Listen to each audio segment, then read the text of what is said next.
یا تو صرف ریاکاری ہوگا، دوسروں کو دکھانا، اور یا محض اللہ تبارک و تعالیٰ کی خوشنودی اور رضا ہوگی۔ اگر صرف ریاکاری ہے یہ بھی اخلاص ہے، یعنی خالص ہے، اور رضائے حق ہے، صرف رضائے حق ہے تو یہ بھی اخلاص ہے، یعنی نیت خالص ہے۔ اور دونوں مل گئی، کچھ ریاکاری اور کچھ رضائے حق، تو اب یہ اخلاص نہیں رہا۔ یہ باتیں ہیں، سمجھنے سے تعلق رکھتی ہے میرے دوستوں۔ مگر شریعت میں اخلاص کا مطلب یہ ہے کہ محض اللہ کی ذات مقصود ہو، بس۔ نماز پڑھیں تو اس سے صرف اللہ کی رضا مقصود ہو، قرآن پاک کی تلاوت کریں صرف اللہ کی رضا مقصود ہو، بعض تقریر کہیں صرف اللہ کی رضا مقصود ہو، خیر خیرات کریں صرف اللہ کی رضا مقصود ہو، اور دوسری کوئی نیت نہ ہو، دوسرا کوئی ارادہ نہ ہو، دوسرا کوئی مقصد نہ ہو۔ یہ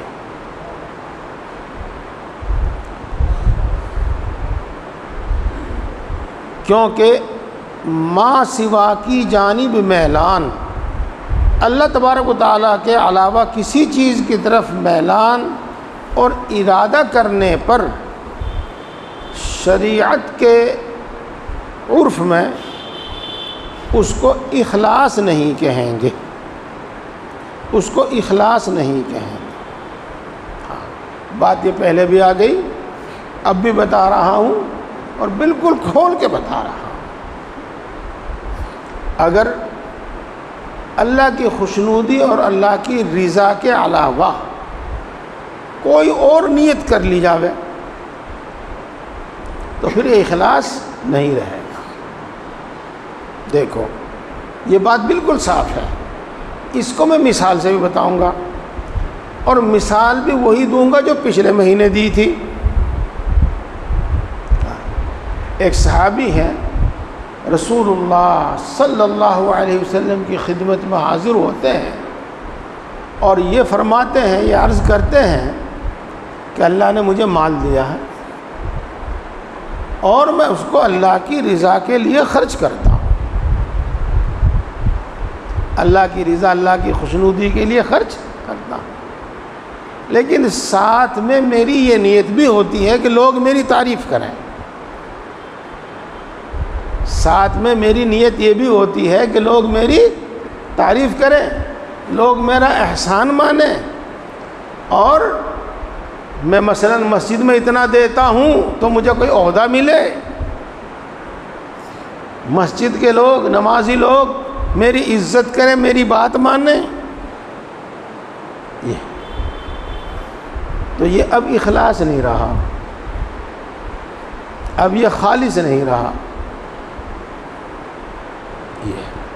تو رسول اللہ صلی اللہ علیہ وسلم نے ارشاد فرمایا کہ اللہ تبارک و تعالیٰ شرک سے بے نیاز ہے، یعنی اللہ تعالیٰ شرک کو پسند نہیں کرتا۔ اس میں ریا ہے، اور ریاکاری کو حدیث پاک میں اور دین میں شرک سے بھی تعبیر کیا ہے۔ اب بات آپ کی سمجھ میں آ گئی ہوگی، میں اس کو اور مختصر کر کے کہتا ہوں، مختصر بات آسانی سے ذہن میں بیٹھتی ہے۔ اللہ نے مجھے بہت کچھ مال دیا ہے اور میں اس کو اللہ کی رضا کے لیے خرچ کرتا ہوں، البتہ ساتھ میں میری یہ نیت بھی ہوتی ہے کہ لوگ میری تعریف کریں۔ تو رسول اللہ صلی اللہ علیہ وسلم نے ارشاد فرمایا کہ اللہ تبارک و تعالیٰ شرک سے بے نیاز ہے، یعنی وہ شرک کو پسند نہیں کرتا، اس میں ریاکاری ہے۔ یہ مطلب ہے کہ صرف رضا الہی کی نیت ہو اور کوئی دوسری نیت نہ ہو۔ بات تو اسی سے سمجھ میں آ گئی ہوگی آپ کے خوب، لیکن میں آپ سے ایک بات عرض کرتا ہوں، پچھلے مہینے بھی میں نے فجر کے بعد وہ بات کہی تھی۔ ہمارے اکابر علماء، جن کو ہم علماء دیوبند بھی کہتے ہیں، الحمدللہ علم میں، عمل میں، اخلاص میں، ساری چیزوں میں بالکل بے مثال ہے، بالکل بے مثال۔ جی ہاں، ان کو خوب پرکھا گیا ہے، خوب جانچا گیا ہے، خوب پرکھا گیا ہے، خوب جانچا گیا ہے۔ جی ہاں، اسی لیے میں عرض کرتا ہوں، آج کل کے جو انجینئر اور پروفیسر اور ڈاکٹر اور فلاں ان کی کیا حیثیت ہے ہمارے اکابر کے سامنے، ان کے علم کی کیا حیثیت ہے ہمارے علماء کے سامنے۔ ہم انہی کو سنتے ہیں، روزانہ ہمارے پاس جتنے سوال آتے ہیں کہ فلاں یوں کہہ رہا، فلاں یوں کہہ رہا، فلاں یوں کہہ رہا، کس کا جواب دیں؟ بھائی اپنے علماء کو سنو، اپنے اکابر علماء کی کتابیں پڑھو۔ ہمارے علماء میں ایک ہیں حضرت مولانا محمود الحسن صاحب گنگوہی، وہ دیوبندی رحمۃ اللہ علیہ، محمود الحسن، شیخ الہند رحمۃ اللہ علیہ بھی کہا جاتا ہے ان کو، شیخ الہند۔ حضرت مولانا قاسم صاحب نانوتوی رحمۃ اللہ علیہ کے شاگرد، ماشاء اللہ علم حدیث، علم فقہ، علم عقلی، علم نقلی سب میں بڑے کامل تھے۔ ادھر کانپور یا جونپور ادھر کہیں ایک جلسہ تھا جس میں حضرت شیخ الہند رحمۃ اللہ علیہ وعظ فرما رہے تھے۔ اس زمانے کے ایک منطقی اور فلسفی لیگ تھے خیرآباد کے، وہ یہ طعنہ دیا کرتے تھے کہ علماء دیوبند علم حدیث، علم تفسیر یعنی نقلی علوم میں تو کچھ حصہ رکھتے ہیں، لیکن علوم عقلیہ میں، منطق میں، فلسفہ میں انہیں کیا پتہ، اس طرح کی بات کہا کرتے تھے۔ تو حضرت کے وعظ میں جب وہ خیرآباد کے عالم صاحب تشریف لائے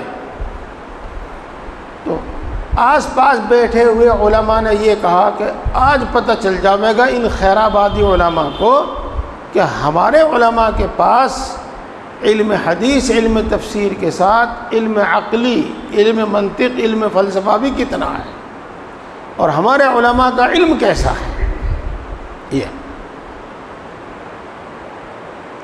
تو کچھ ہی دیر کے بعد حضرت مولانا شیخ الہند رحمۃ اللہ علیہ نے وعظ بند کر دیا، درمیان میں چھوڑ دیا وہیں۔ یہ کوئی بھی بات، کوئی بھی ضروری بات ختم ہو گیا۔ بعد میں شاگردوں نے، محبت رکھنے والوں نے کہا حضرت فلاں صاحب وعظ میں موجود تھے، آج تو موقع ہی تھا بیان کرنے کا، آج ہی آپ نے بیان درمیان میں چھوڑ دیا۔ سن رہے بات آپ؟ اتنی بات تو سمجھ میں آئی ہوگی؟ ہاں۔ حضرت شیخ الہند رحمۃ اللہ نے فرمایا کہ میرے بھی دل میں یہی خیال آیا تھا کہ آج موقع ہے بیان کرنے کا، آج تو خوب، لیکن مان ہی میرے دل میں بات بھی آئی کہ یہ تو اخلاص کے خلاف ہوگا، اس لیے میں نے فوراً بات بند کر دیا۔ اپنی رسوائی کا خیال نہیں کیا۔ رسوائی تو ہوتی ہے، کوئی کچھ بھی معنی پہنا سکتا ہے اس کو، لیکن چونکہ وعظ سے مقصود اللہ کی رضا اور وعظ سے مقصود لوگوں کو دین پہنچانا، اب اس میں ایک دوسری نیت شامل ہو گئی تو اب اخلاص نہیں رہا، اس لیے فوراً وعظ بند کر دیا۔ دیکھو ایک بات بھی آپ کو معلوم ہوئی اور مثال بھی آپ کے سامنے آئی۔ اخلاص کس کو کہتے ہیں؟ یہ بات یہاں تک ہو گئی، امید ہے بات سمجھ میں آ گئی ہوگی۔ اب اگلی بات پھر میں دوبارہ سمجھاتا ہوں، پچھلے مہینے کی طرح۔ ایک تو ہے خالص ایمان، خالص ایمان، صحیح ایمان، اور ایک وہ ہے کہ ایمانی عقیدے کے ساتھ کچھ کفر کی باتیں بھی شامل کر لی جائیں۔ اس کو الحاد کہتے ہیں، الحاد، کہ نہ تو کافری نہ مومنی، ایمان اور کفر دونوں کی باتیں ملی جلی ہیں۔ جس طرح الحاد کے معنی مطلق میلان کے ہیں، خواہ بھلائی کی جانب ہو یا برائی کی طرف ہو، مگر شریعت میں الحاد کہتے ہیں باطل کی طرف مائل ہونا،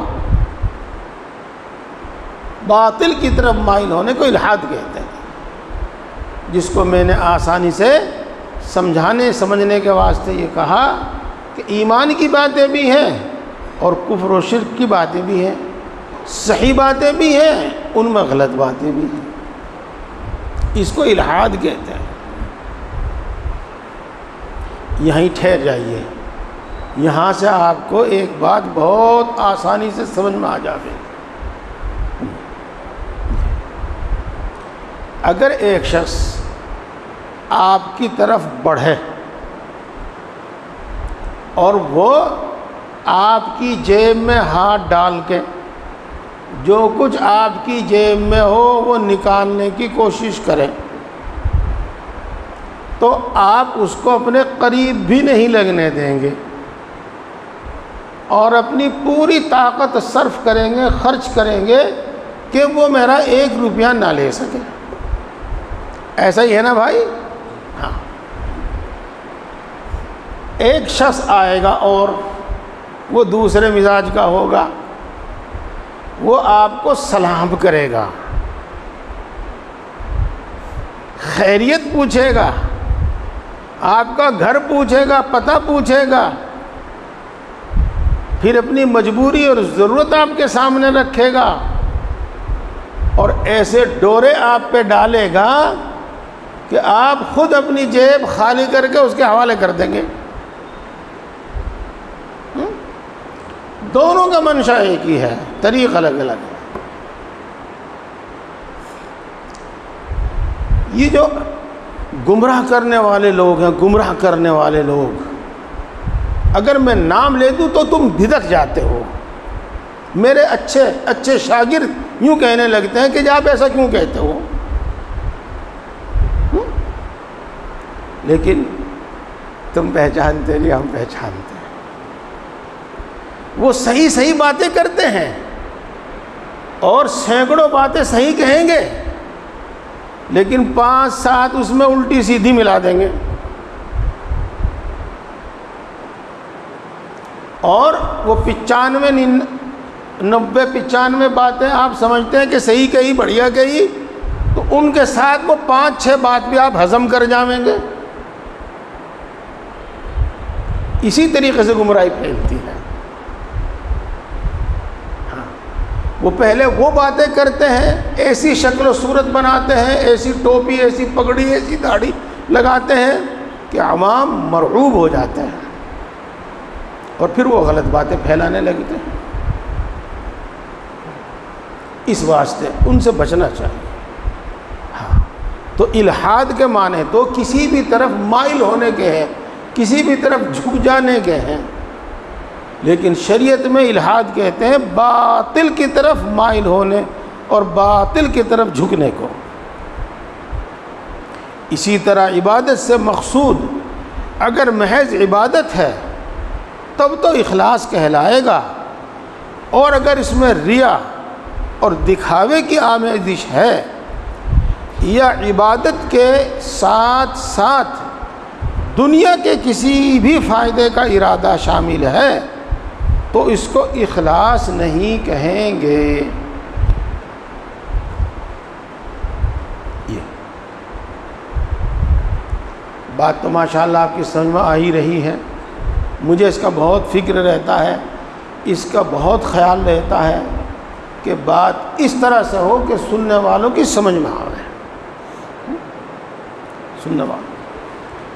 ہم عبادت ماشاءاللہ خوب کرتے ہیں،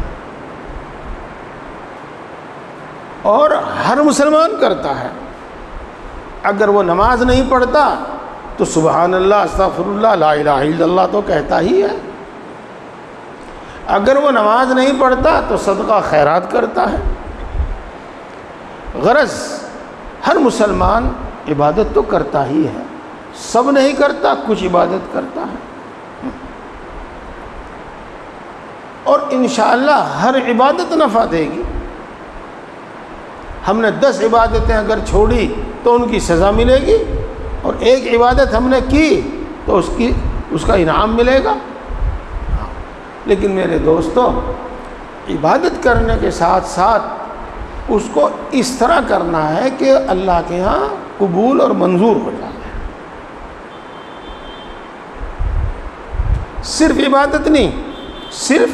عبادت نہیں، بلکہ ایسی عبادت کہ وہ اللہ کے یہاں قبول اور اللہ کے یہاں منظور ہو جائے۔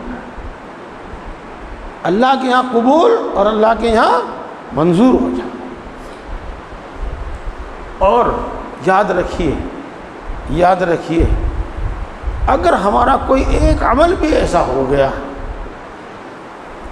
اللہ کے یہاں قبول اور منظور ہو گیا، تو بہت سارے اعمال کی کمی کوتاہیاں درگزر کرتی جائیں گی۔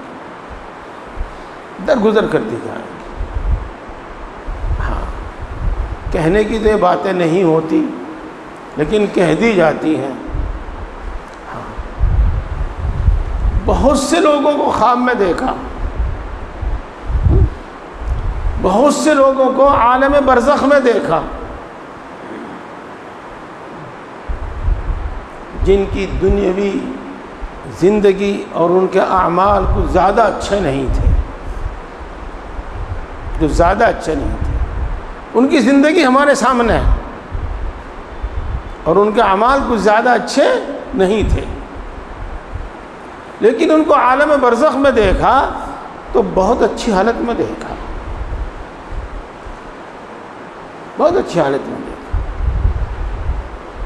وہاں پر دل میں بات یہی آتی ہے کہ ہاں، ہمارے سامنے ان کے وہ اعمال ہیں جن میں کمی اور کوتاہیاں تھیں، لیکن اللہ کے علم میں وہ اعمال بھی ہیں جو انہوں نے بڑے اخلاص کے ساتھ کیے ہیں، جو انہوں نے بڑے شریعت کے مطابق، سنت کے مطابق صحیح کیے، اللہ کے یہاں وہ قبول ہو گئے ہیں۔ ہاں، تو اس لیے درگزر ہو گیا معاملہ۔ شاعر سناتا ہے، دسیوں سناتا ہے، لیکن کسی ایک شعر پر اس کو واہ واہ ملتی ہے، داد ملتی ہے۔ ہر شعر پر نہیں ملتی داد۔ ہاں، اسی لیے میں عرض کروں کہ اللہ کی عبادت بھی کرنی ہے، اور اس طرح کرنی ہے کہ وہ قبول اور منظور ہو۔ میرے دوستو، کون سی عبادت اللہ کے ہاں قبول ہوگی، کون سی عبادت اللہ کے ہاں منظور ہوگی، اس کی ہے تفصیل، بتاتے بھی رہتے ہیں ہم، اب بھی بتا دیں گے ہم آپ کو، جو شریعت اور سنت کے مطابق، لیکن یہ خود تفصیل کی ضرورت ہے اس میں۔ لیکن ان میں سے ایک یہ ہے کہ اخلاص ہو،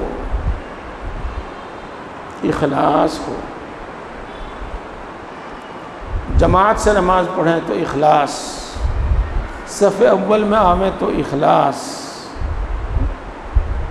نوافل پڑھیں تو اخلاص، تلاوت کریں تو اخلاص، تسبیح پڑھیں تو اخلاص، اور جہاں ہمیں ریاکاری کا شبہ ہو تو وہاں ہم احتیاط برتیں۔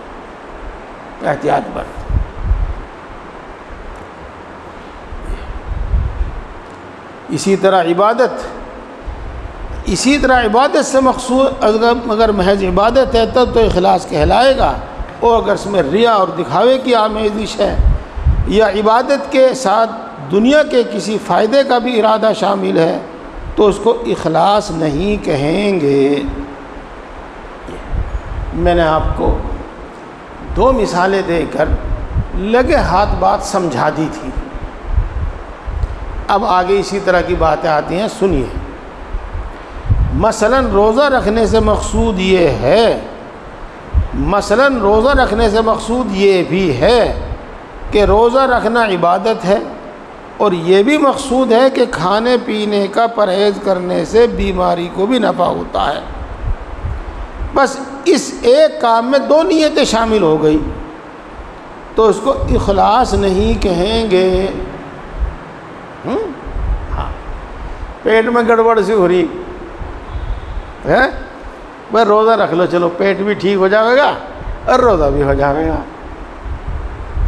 تو نیت ایک نہیں ہے، نیت دو ہے، اور اس کو اخلاص نہیں کہیں، یہی مطلب ہے اس کا۔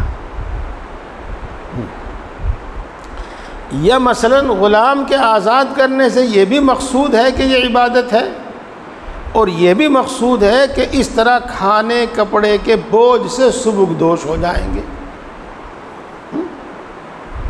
اللہ اکبر، اللہ اکبر۔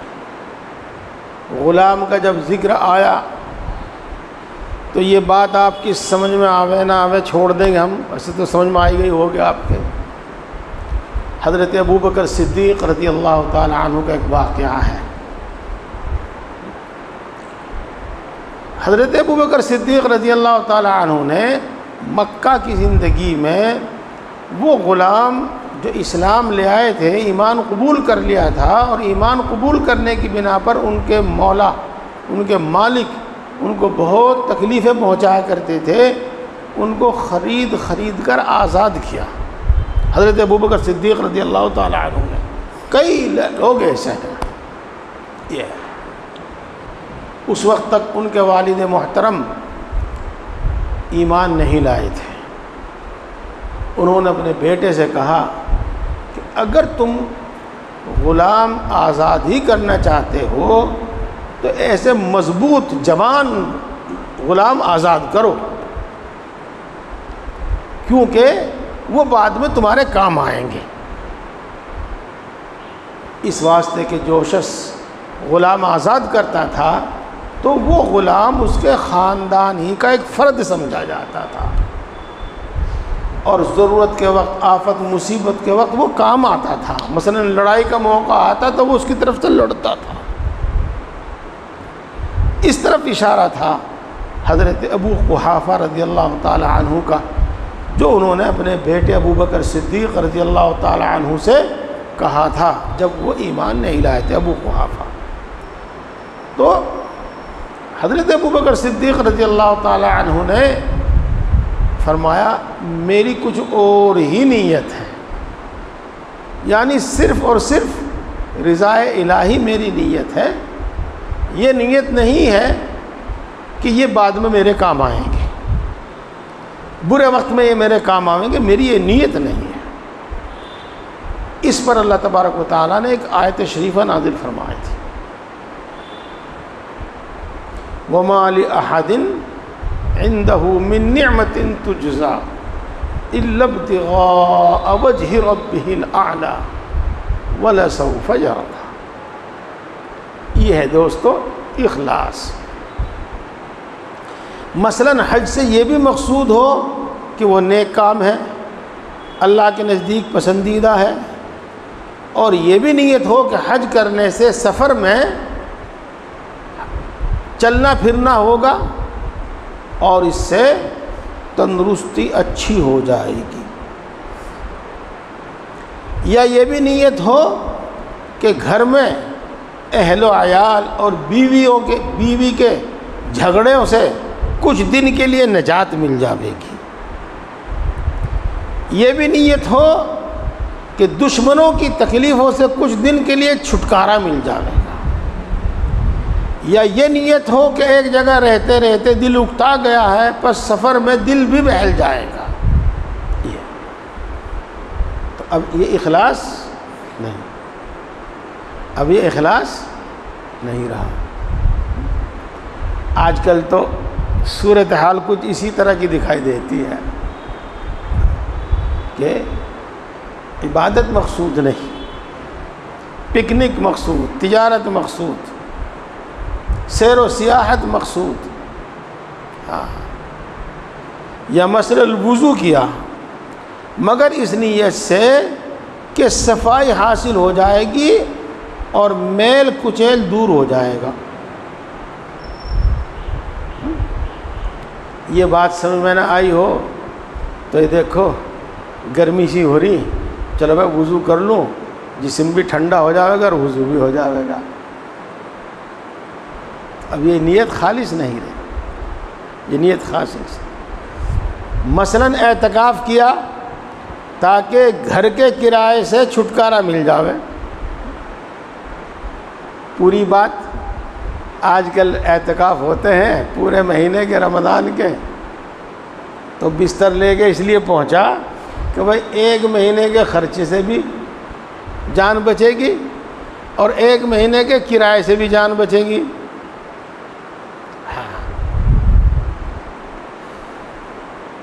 یا اعتکاف کیا تاکہ گھر کے کرائے سے سبکدوش ہو، یا کسی بیمار کی عیادت کی مگر اس نیت سے کہ تمہارے بیمار ہونے پر وہ بھی تمہاری عیادت کے لیے آئے گا، یا فقیر کو اس نیت سے کچھ دیا کہ وہ غلم اور شور مچا رہا تھا، اس کا شور رفع ہو جائے گا۔ کھڑدو، ہمارے گاؤں میں کیا ہے کھڑدو، ہاں دروازے میں شور مچا رہا، چلو دفع ہو جائے گا، بس چلا جائے گا، دے دو 1 کٹوری آٹا، دے دو 10 روپے 5 روپے، ہاں تو اس کو دفع کرنا اور چلتا کرنا مقصود ہے، اللہ کی رضا مقصود نہیں۔ یہ سب خیالات اخلاص کے خلاف ہیں اور ان کا رفع ہونا دشوار ہے۔ اس لیے بعض اہل بصیرت کا قول ہے کہ اگر ایک ساتھ بھی اخلاص حاصل ہو جاوے تو نجات مل جائے۔ میں اسی کے سامنے رکھ کر وہ بات آپ سے عرض کی تھی جو میں نے کی تھی۔ جو یہاں کچھ فرمایا آپ نے اس میں سے تھوڑا سمجھا، میں بہت کچھ سمجھ گیا ہوں۔ اور کیوں سمجھ گیا ہوں؟ اس لیے کہ ٹھوکریں کھائی ہیں اور کھا رہا ہوں۔ ہاں ہم تو یہ سمجھتے ہیں کہ بھائی چلو نماز پڑھیں گے آج سے، اور جب ارادہ کر لیا تو اب کوئی رکاوٹ نہ ہو، بس ادھر اذان ہو، ادھر ہم خود بخود ہی کھڑے ہو جاوے، خود بخود ہی وضو کریں، خود بخود ہی مسجد میں پہنچے، کوئی دشواری ہو، کوئی رکاوٹ نہ آئے۔ حالانکہ ایسا ہوتا نہیں۔ ہم اخلاص کے لیے محنت کرتے ہیں، لیکن بہت مرتبہ اخلاص کے خلاف ہوتا ہے۔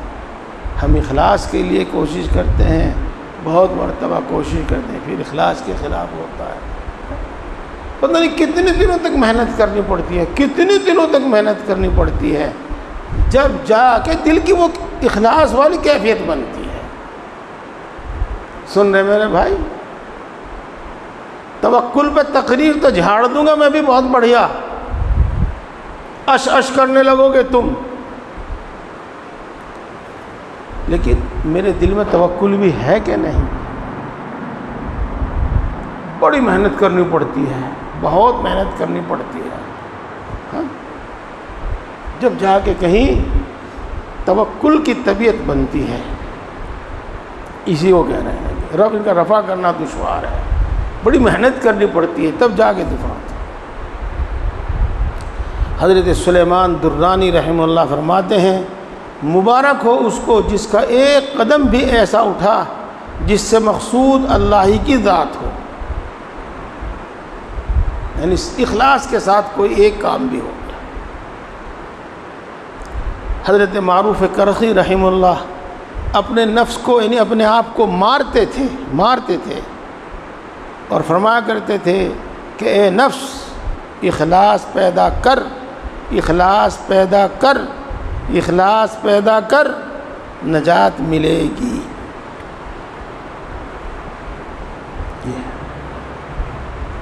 معاف کیجئے، برا نہ مانیے گا، ہاں یہ باتیں میں اس لیے کہتا ہوں کہ وہاں تک ہمارا ذہن ہی نہیں پہنچتا، اور کوئی پہنچاتا بھی نہیں، کوئی پہنچاتا بھی نہیں۔ بس داڑھی رکھ لی، کرتا پجامہ پہن لیا، اور اس کے بعد زیادہ شوق سا ہوا تو پگڑی باندھ لی۔ اب ہمارے ولی اللہ ہونے میں کیا کمی رہ گئی؟ کچھ بھی نہیں۔ اب تو وہ غلطی پر ہے جو ہمیں ولی اللہ نہ مانے، حالانکہ ان اعمال کی خبر تک نہیں۔ دیکھ لو آپ، اخلاص کا مسئلہ ہی کوئی آسان تھوڑا ہی ہے۔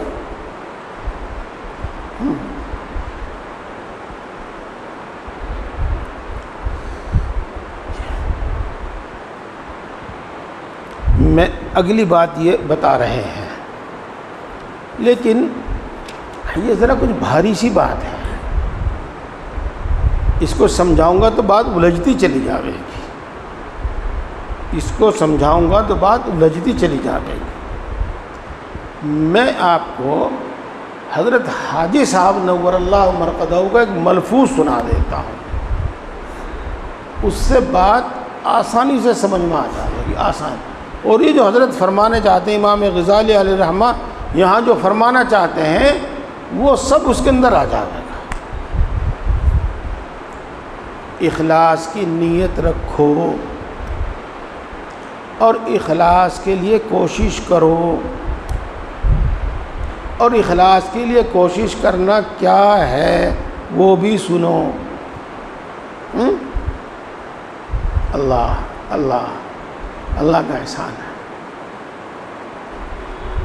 یہ مفتی صاحبان بیٹھے ہوئے ہیں، ان سے پوچھو کہ نماز کی نیت کس طرح کرنی چاہیے، تو یہ یوں کہیں گے کہ میں عصر کے فرض پڑھتا ہوں امام کے پیچھے، بس اتنی نیت کافی ہے، باقی اور دوسری کچھ ضروری نہیں ہے۔ اور اتنا بھی صرف دل میں سوچ لینا کافی ہے، زبان سے کہنا اتنا بھی ضروری نہیں ہے۔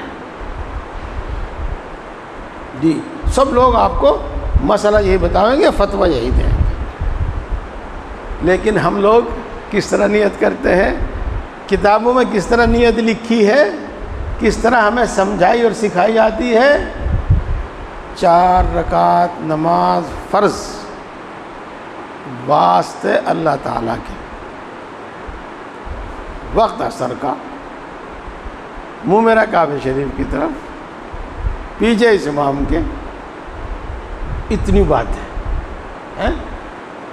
سب کی ایک حکمت ہے، ان کی سب کی ایک حکمت ہے، ان میں سے ضروری نہیں لیکن ایک حکمت ہے، میں ان سب کی حکمت نہیں بتاتا، واسطے اللہ کے۔ ہاں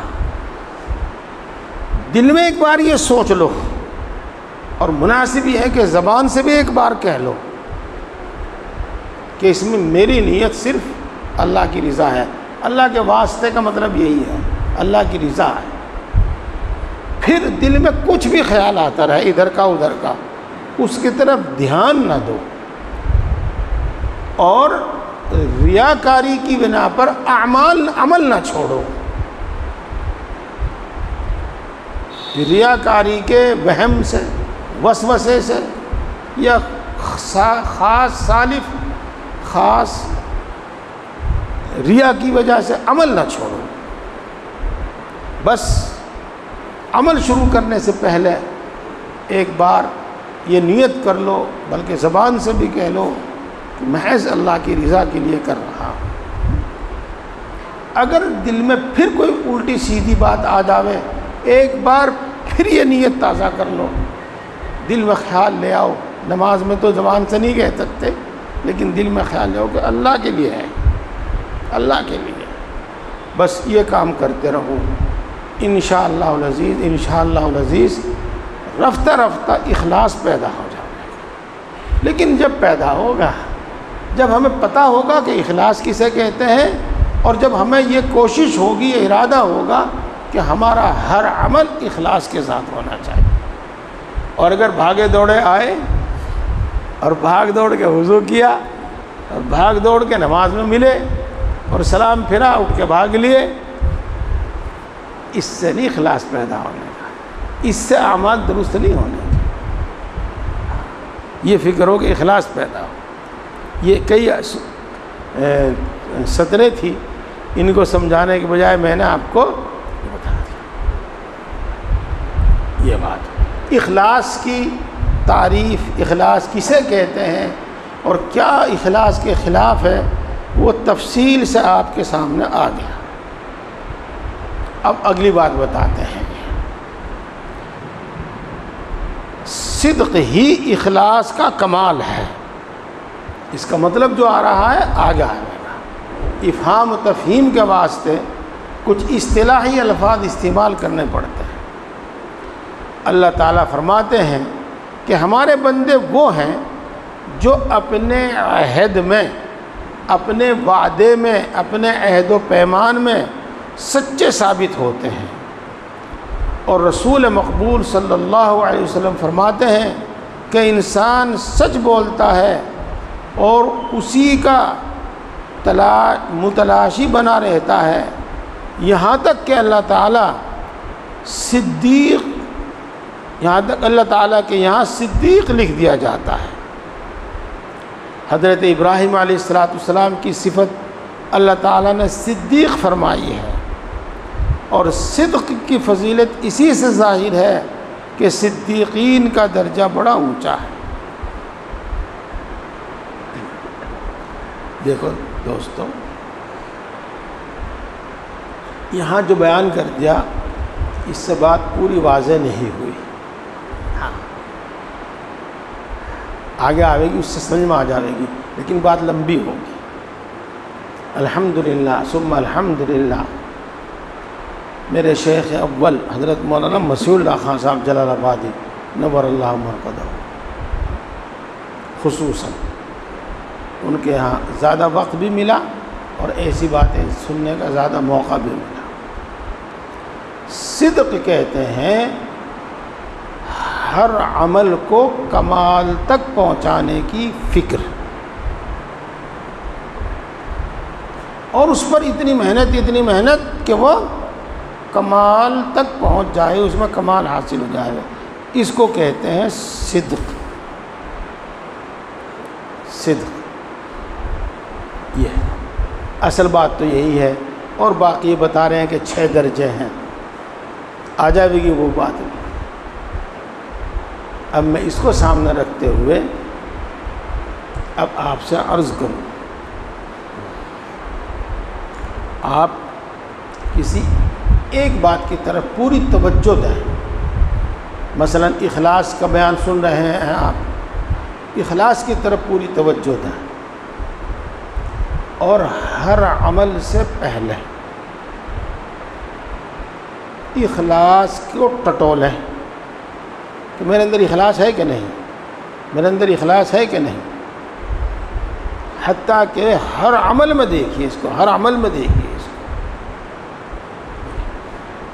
اور اخلاص کی نیت کرے عمل سے پہلے۔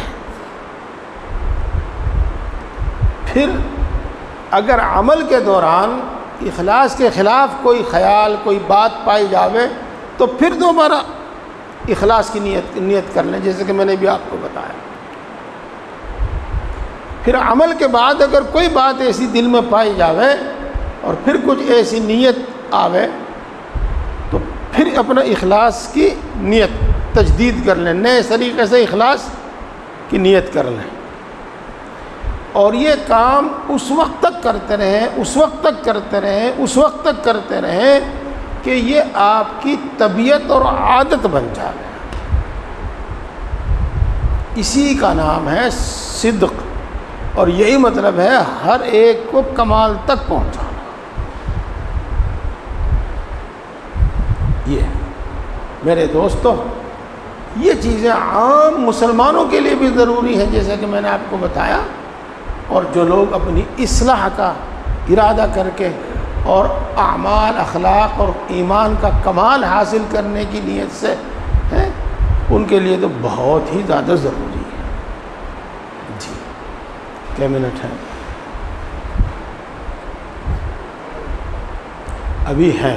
ہاں دراصل میں یہ چاہتا ہوں کہ اسے یہیں چھوڑ دوں. اگلی بات میں شروع کروں گا پھر وہ درمیان میں رہے گی. بس یہی چھوڑ دیں. ابھی قریب آدھا گھنٹہ ہے. آپ سب حضرات بیٹھ کے ذکر کریں اور بات بالکل نہ کریں. ادھر ادھر بالکل جا کے مت کھڑے ہو. جب جس کو ضرورت ہو استنجے سے وضو سے فارغ ہو کر پھر یہیں بیٹھ جائیں. بات کو یہیں ختم کرتے ہیں. اس کی ایک وجہ یہ بھی ہے کہ جو باتیں غور سے توجہ سے سنی جاتی ہیں وہ آدمی زیادہ دیر نہیں سن سکتا دھیان سے. اس لیے انہی باتوں کو سوچو، دل میں بٹھاؤ اور عمل. تسبیح پڑھو جب، قرآن پاک کی تلاوت کرو جب، کسی کو نصیحت کرو جب. وہ ایک قصہ مشہور ہے نا، سنا ہوگا آپ نے. ایک بزرگ ہیں، نام یاد نہیں آیا اس وقت، کہ پہلے گناہ عام نہیں تھے. گلی کوچوں میں بازاروں میں شراب کی دکانیں نہیں تھیں. کچھ لوگ جو بہت پاورفل لوگ ہوتے تھے جن کو کوئی کچھ کہہ نہیں سکتا تھا وہ گناہ کرتے تھے. تو بادشاہ کے لیے شراب آئی کشتی میں اور دریا کے کنارے وہ مٹکے اتار لیے گئے. مثلاً 11 مٹکے تھے وہ. تو ایک بزرگ وہاں پر موجود تھے. انہوں نے جب دیکھا تو ڈنڈا لے کر ان میں سے 10 مٹکے پھوڑ دیے، ایک چھوڑ دیا، ایک چھوڑ دیا، 10 توڑ دیے. کبھی تمہیں بھی شوق ہو ایسا؟ اگر تم ڈنڈا مارنے کے لیے تیار ہو تو ڈنڈا کھانے کے لیے بھی تیار رہنا. ہاں اگر اتنی ہمت ہو تو کرنا، اور نہ ہمت ہو تو مت کرنا. ہاں یہ 10 مٹکے توڑ دیے، ایک چھوڑ دیا. کسی نے پوچھا کہ جی جب آپ نے 10 توڑ دیے تھے ایک رہ گیا تھا، اسے بھی توڑ دیتے. فرمانے لگے کہ میرے دل میں خیال آیا کہ تو کتنا پاورفل آدمی ہے اور تو کتنا مضبوط ایمان والا آدمی ہے کہ تو نے بادشاہ کی شراب کے مٹکے توڑ دیے. تو میں نے فوراً ڈنڈا نیچے رکھ دیا. اس لیے میں نے وہ 11واں توڑا ہی نہیں. یہ ہے وہ چیز جس پر گہری نظر رکھنے کی ضرورت ہوتی ہے. ہاں معاف کیجیے گا، یہ دوستی میں کہا جا رہا ہے، محبت میں، تعلق میں. ہم تو آتے ہیں اور یہاں سنتے ہیں اور چلے جاتے ہیں. عمل ہو گیا جب ٹھیک، نہ ہو گیا جب ٹھیک، تھوڑا ہو گیا جب ٹھیک، زیادہ ہو گیا جب ٹھیک، آدھا ادھورا ہو گیا جب ٹھیک، نہیں بھی ہوا جب بھی ٹھیک. ایسے نہیں صلاح ہونے کی میرے بھائی. بات کو سمجھ کے جاؤ اور پھر اپنے محل، اپنے مقام پر جا کے عمل کرو. اور عمل میں جو اشکال شبہ پیدا ہو پوچھو، جو دشواری پیدا ہو وہ پوچھو، جو بھی عمل کی حالت ہو بتاؤ. آپ کو کچھ بھی نہیں، اتنا بھی اگر کہہ دیا گیا کہ آپ ٹھیک ہیں تو دیکھو دل پرسکون ہو جائے گا، دل کو بڑی تسلی ہو جائے گی. اور اگر غلط ہے تو کمی کوتاہی جو ہوگی دور ہو جائے گی. اخلاص کے لیے محنت، ہر عمل کے لیے محنت، ہر عمل کے لیے محنت.